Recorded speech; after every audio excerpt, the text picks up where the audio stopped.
मैं अभी यहाँ पर 20 बेड के अस्पताल का भी इफ्तिताह करके आई हूँ और मैं इनको शाबाश देती हूँ। चाहे 4 डॉक्टर्स आएंगे यहाँ पर, एक छोटा सा ऑपरेशन थिएटर बनाया है, यहाँ पे मुख्तलिफ तरह की वार्ड्स बनाई हैं ताकि आपको तकलीफ ना हो, और अगर आपको खुदा न खास्ता अगर कोई सेहत का मसला दरपेश हो तो आपको फ़ौरन उसकी करीब में उसकी सहूलत जो है वो मिले। आपके लिए हम वीडियो कॉल की सहूलत लेकर आए हैं और मैं जेल खाना जात की IG साहब से ये कहूँगी कि इसको पूरे पंजाब की जेल्स में अगले महीने के अंदर अंदर इसको इम्प्लीमेंट किया जाए। जब मैं अडयाला जेल में थी वहाँ भी मैं 4-5 महीने रही, यहाँ भी 4-5 महीने रही। तो मुझे ये पता है कि आप लोग अभी मुझे मेरे साथ जो बैठी थी उन्होंने कहा कि हम अपनी अपील्स के इंतज़ार में हैं, तो मैं इस तकलीफ़ को भी जानती हूँ क्योंकि जब मेरी बेल का मौका आता था, तारीख आती थी, तो मैं इंतज़ार में होती थी कि शायद कोई ख़बर आए, तो पता चलता था कि जज जो है वो 3 हफ्ते की छुट्टी पे चला गया। तो मुझे ये अंदाज़ा है, मैं माँ हूँ, बेटी हूँ, मुझे पता है कि ये कितने कर्ब के लम्हात होते हैं। और मैं जब अडयाला में थी वहाँ पे मेरी वालदा कैंसर की मरीज़ थी, तो मेरी उनसे बात नहीं हो सकी, मेरे वालिद की उनसे बात नहीं हो सकी। हमारे वक्त में हफ्ते में 20 मिनट हुआ करते थे जिसमें से कट के 18 मिनट रह जाते थे। तो मुझे आज भी आप सब मेरे साथ इस बात को आपको जानते हैं कि मेरा फ़ोन जब हम वो बाहर बरामदे में फ़ोन लगा होता था तो मुझे 18 मिनट मिलते थे हफ्ते में। तो मैं कभी अपने किसी बच्चे को फ़ोन करती थी, कभी अपने बहन भाई को, अपनी वालदा का पूछने के लिए, तो मेरी नज़र घड़ी पे होती थी कि मेरे कहीं 18 मिनट वो है ख़त्म ना हो जाए। 5-5 मिनट करके वो मैं हफ्ते पे डिवाइड करती थी ताकि मेरी बातचीत हो जाए। सबसे ज़्यादा फिक्र मुझे अपनी छोटी बेटी की होती थी जिसकी उम्र उस वक्त बहुत छोटी थी, 14-15 साल की।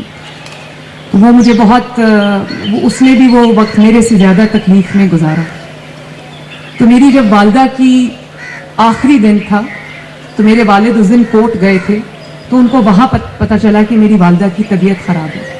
उन्होंने बहुत कोशिश की, मिन्नत की, समाजत की वहाँ की जेलर की कि 1 मिनट मेरी बात मेरे घर वालों से, बच्चों से करा दो कि मैं अपनी वाइफ को देख लूँ, उससे बात कर लूँ या पता कर लूँ उनका क्या हाल है। वो नहीं कर सके। इसलिए आज आपके लिए हम वीडियो कॉल की सहूलत लेकर आए हैं और मैं जेल खाना जात की IG साहब से ये कहूँगी कि इसको पूरे पंजाब की जेल्स में अगले महीने के अंदर अंदर इसको इम्प्लीमेंट किया जाए। मैं गई थी आज देखने के लिए जहाँ कुछ हजरात अपनी फैमिली से वीडियो कॉल पे बात कर रहे थे, तो मैंने देखा कि एक यंग कैदी था बेचारा, वो अपनी बेटी से बात कर रहा था, छोटी बच्ची से, साथ उसकी वाइफ बैठी थी और एक और बड़ा खुश हो के उसके फैमिली भी खुश थे, वो वीडियो कॉल कर रहे थे। तो मुझे ये काफ़ी तो नहीं है, लेकिन चले जब आपको अपने प्यारों की याद आए, अपने बच्चों की याद आए, अपने वालिदैन की याद आए, अपने बहन भाइयों की याद आए, तो कम से कम आपके पास 20-30 मिनट की, ऐसा ही है ना, तो 40 मिनट हफ्ते के आपको मिल जाएंगे। तो शायद ये लम्हात में आपको कुछ सुकून, कुछ खुशी जो है वो मुयस्सर आ सके। मैं ये भी जानती हूँ कि मेरे जो बहनें भाई बुजुर्ग यहाँ बैठे हैं, अपनी मर्जी से यहाँ कोई नहीं आता। कभी इंसान से कोई गलती ऐसी सरजद हो जाती है, कभी हालात इंसान को इतना मजबूर कर देते हैं कि इंसान ये रास्ता इख्तियार करते हैं।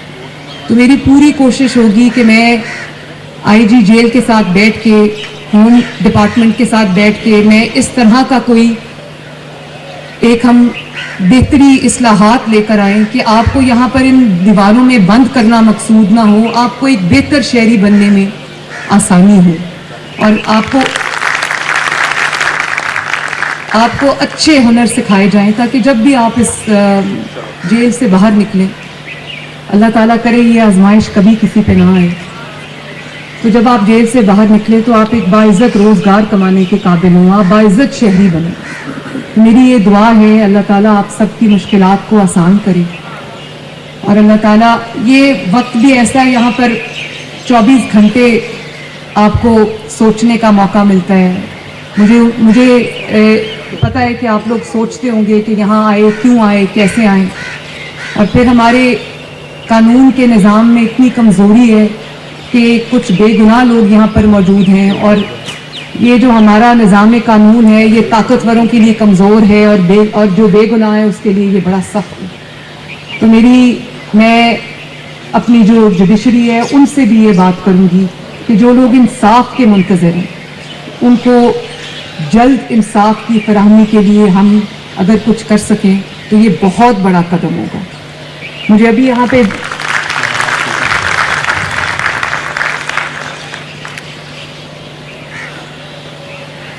پھر میں ابھی یہاں پر 20 بیڈ کے ہسپتال کا بھی افتتاح کر کے آئی ہوں اور میں ان کو شاباش دیتی ہوں. انہوں نے بہت بڑا اچھا ہسپتال بنایا جو پنجاب گورنمنٹ کے پاس ہے. ہمارے وقت میں یہاں پر ایک کمپاؤنڈر ہوتے تھے جو بلڈ پریشر وغیرہ چیک کرتے تھے. تو اچھا ہے 4 ڈاکٹرز آئیں گے یہاں پر. ایک چھوٹا سا آپریشن تھیٹر بنایا ہے یہاں پہ. مختلف طرح کی وارڈز بنائی ہیں تاکہ آپ کو تکلیف نہ ہو اور اگر آپ کو خدا نخواستہ اگر کوئی صحت کا مسئلہ درپیش ہو تو آپ کو فوراً اس کی قریب میں اس کی سہولت جو ہے وہ ملے. پھر میں آئی جی صاحب سے یہ بھی کہنا چاہوں گی کہ کوئی ایسا نظام بھی ہونا چاہیے کہ آپ کی فیملیز جب آپ کو آپ کے جو گھر والے ہیں جب وہ آپ کو ملنے آئیں تو کم از کم باعزت طریقے سے اس کا بندوبست ہو تاکہ ان کو بھی تکلیف نہ اٹھانی پڑے اور ان کی عزت نفس جو ہے وہ مجروح نہ ہو. میں آج پنجاب بھر کے قیدیوں کی قید میں سزا میں 3 ماہ کی معافی کا کمی کا اعلان کرتی ہوں. اللہ کا شکر ہے. اور 155 قیدیوں کو جو 15 کروڑ سے زائد دیت کی رقم تھی جس کی وجہ سے جس کے ادا نہ ہونے کی وجہ سے وہ جیل میں پڑے تھے تو ان کی وہ دیت کی رقم ادا کر کے جس میں ہمارے بہت سارے مخیر حضرات نے بھی اپنا حصہ ڈالا ہے تو ہم ان کو اللہ تعالیٰ کے فضل سے آج رہا کر رہے ہیں. اور مجھے خوشی ہے اس بات کی کہ وہ رمضان المبارک کے باقی روزے جو ہیں وہ اپنے گھر والوں کے ساتھ رکھ سکیں گے اور عید الفطر کی خوشیاں جو ہیں وہ اپنے گھر والوں کے ساتھ منائیں گے. میری پھر آپ سب کے لیے یہ دعا ہے کہ اللہ تعالیٰ آپ کی مشکلات میں آسانی کرے.